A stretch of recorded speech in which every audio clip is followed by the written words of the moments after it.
नमस्कार, आप देख रहे हैं प्रेरणा संवाद। मैं हूं पल्लवी। आज के प्रमुख समाचारों पर एक नजर। देश के हर गांव में संघ शुरू करेगा शाखाएं। रायवाला स्थित औरा वैली आश्रम के विश्व मंदिर में प्रमुख कार्यकर्ताओं की 7 दिवसीय बैठक का आयोजन किया गया है। राष्ट्रीय स्वयंसेवक संघ की चिंतक बैठक के दूसरे दिन शताब्दी वर्ष में संघ के लक्ष्य को लेकर चर्चा की गई। इस बैठक में शाखाओं के विस्तार और प्रथम व द्वितीय प्रशिक्षण वर्ग शिविर के आयोजन पर विचार हुआ। आरएसएस वर्ष 2025 में शताब्दी वर्ष पूरा करने जा रहा है। शताब्दी वर्ष में देश के प्रत्येक प्रांत के गांव तक संघ की शाखाएं शुरू करने का लक्ष्य भी निर्धारित किया गया है, ताकि संघ के विचारों को जन जन तक पहुंचाया जा सके। बैठक में सरसंघ चालक डॉक्टर मोहन भागवत, सरकार्यवाह दत्तात्रेय होसबाले, सह सरकार्यवाह मनमोहन वैद्य भी उपस्थित रहे। मेरठ में छेड़छाड़ का विरोध करने वाले स्वयंसेवक का अराजक तत्वों ने पिस्तौल से सिर फोड़ा। मेरठ के टीपी नगर थाना क्षेत्र की रघुकुल कॉलोनी में बने पार्क के अंदर संघ स्वयंसेवक सायं शाखा लगाते हैं, जिसमें 10 से 18 वर्ष तक के बच्चे आते हैं। पार्क में कॉलोनी में रहने वाली युवतियां भी घूमने आती हैं। शाम के समय युवतियां जब पार्क में घूम रही थी कि तब दूसरी कॉलोनी में रहने वाले कुछ युवकों ने युवतियों से छेड़छाड़ करनी शुरू कर दी। शाखा में शामिल स्वयंसेवक अनमोल ने आरोपितों का विरोध किया। विरोध करने पर उनमें कहासुनी हो गई, जिसके बाद उन लड़कों ने अनमोल को पीटा और पिस्तौल से उसका सर फोड़कर घटनास्थल से भाग निकले। इसके बाद घटना की सूचना पुलिस को दी गई है। विश्व की आध्यात्मिक राजधानी के रूप में विकसित होगा अयोध्या। श्री राम एयरपोर्ट के लिए आज लीज पर दी जाएगी जमीन। उत्तर प्रदेश के अयोध्या में श्री राम एयरपोर्ट की जमीन भारतीय विमानपत्तन प्राधिकरण को सौंपी जाएगी। एयरपोर्ट के लिए राज्य सरकार ने ये भूमि खरीदी थी।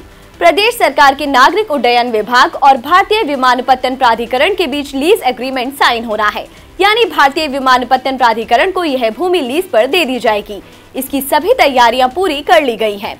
प्रदेश सरकार अयोध्या को विश्व की आध्यात्मिक राजधानी के रूप में विकसित करना चाहती है। ऐसे में आध्यात्मिक, पर्यटन, कला, संस्कृति, हस्तशिल्प आदि के क्षेत्र में बड़े पैमाने पर कौशल विकास से रोजगार सृजन सरकार की पहली प्राथमिकता में सम्मिलित है। स्थापना दिवस पर बोले सीएम योगी, संकल्प पत्र के एक एक शब्द को मंत्र मानकर काम करेगी सरकार। मुख्यमंत्री योगी आदित्यनाथ ने कहा कि सरकार भाजपा के लोक कल्याण संकल्प पत्र के एक एक शब्द को मंत्र मानकर उन पर काम करेगी। जनता से किए गए वादों को संकल्प व व्रत के रूप में आगे बढ़ाएंगे। कहा कि सरकार और संगठन फिर जनता की अपेक्षाओं पर खरा उतरेगा। भारतीय जनता पार्टी की यात्रा देश और दुनिया के राजनीतिक विश्लेषकों के लिए कौतूहल और आश्चर्य का विषय है, लेकिन ये यात्रा बहुत कुछ कह देती है। राष्ट्र के प्रति हम सबकी एक अविच्छिन्न निष्ठा, अपने मूल्यों और आदर्शों के प्रति हमारी समर्पण का भाव और समाज के अंतिम पायदान पर बैठे हुए उस व्यक्ति को, जिसे पंडित दीनदयाल उपाध्याय जी ने जिसके लिए अंत्योदय की बात की थी, उस तक शासन की योजनाओं को पहुंचाना हम सबके ध्येय, जीवन का एक ध्येय है।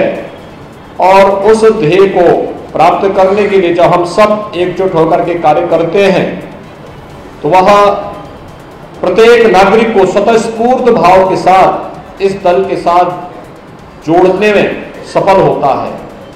चुनाव के पूर्व हम लोगों ने एक लोक कल्याण संकल्प पत्र जारी किया था।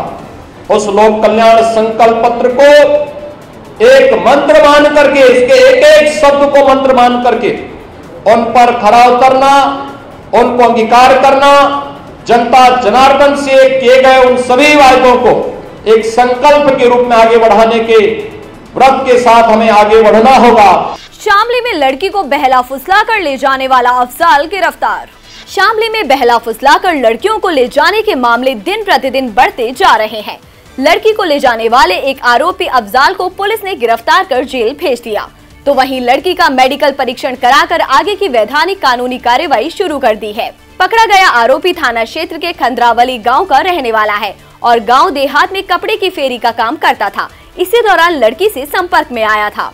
गौर करने वाली बात यह है कि कुछ दिनों पहले ही कांधला थाना क्षेत्र में लव जिहाद का मामला भी सामने आया था, जिसमें कांधला कस्बे के नगर पंचायत के लिपिक द्वारा हिंदू लड़की का धर्म बदलकर मुस्लिम नाम परिवर्तन सर्टिफिकेट बनाया गया था। गोरखनाथ मंदिर हमला मामले में नोएडा, कानपुर, लखनऊ समेत 7 शहरों में ताबड़तोड़ छापे। एटीएस ने 13 संदिग्धों को किया गिरफ्तार।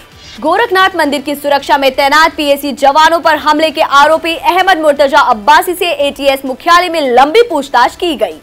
इस बीच उसके संपर्कों की तलाश में लखनऊ, कानपुर, सहारनपुर और नोएडा समेत 7 शहरों में छापे मारे गए। इन छापों में 13 संदिग्ध हिरासत में लिए गए हैं। एटीएस की टीमें उनसे अज्ञात स्थानों पर पूछताछ कर रही हैं। वहीं मुर्तजा के लैपटॉप से मिले फॉरेंसिक सुराग और बैग में मिले धार्मिक साहित्य से खुफिया एजेंसियों को इतना तो स्पष्ट हो गया है कि वह जिहादी विचारों से प्रभावित है। इंटरनेट पर आतंकी सामग्री हासिल करने में उसकी सक्रियता ने भी सुरक्षा एजेंसियों के कान खड़े कर दिए हैं। सुरक्षा एजेंसियां यह पता लगाने में जुटी हैं कि वह किन लोगों के संपर्क में था। इससे उसके नेपाल से हथियार खरीदकर गोरखनाथ मंदिर पहुंच जाने का रहस्य भी खुल सकेगा। अब एक नजर आज की प्रमुख सुर्खियों पर। राष्ट्रपति के बाद अब उपराष्ट्रपति का यूपी दौरा। 15 अप्रैल को ट्रेन से पहले अयोध्या, फिर वाराणसी जाएंगे वेंकैया नायडू। फतेहपुर में सामने आया लव जिहाद का मामला। हिंदू लड़की को बहला फुसलाकर ले गया था मुस्लिम युवक, पुलिस ने किया गिरफ्तार। बलिया में 4 गौ तस्करों को पुलिस ने पकड़ा। वध के लिए वाहन पर लाद कर ले जा रहे थे बिहार। चेकिंग के दौरान 5 गोवंश बरामद। अमेठी पुलिस ने 55 किलो गौमांस के साथ 3 आरोपी गिरफ्तार किए। गोवध का सामान भी बरामद। एटा में भी एक गौ तस्कर गिरफ्तार। चेकिंग अभियान के दौरान बरामद हुआ बैग, मिला 32 किलो गौमांस। योगी आदित्यनाथ सरकार 100 दिनों में उत्तर प्रदेश के 9,74,000 युवाओं को देगी टैबलेट और स्मार्टफोन। योगी सरकार ने हेल्थ सेक्टर में 100 दिन का किया एजेंडा तय। मेडिकल कोर्सेज की 5,000 सीटें बढ़ेंगी। यूपी में प्रतिभावान महिला एथलीटों को 5 लाख रुपए देगी सरकार। 75 खेल प्रशिक्षकों की भर्ती की तैयारी।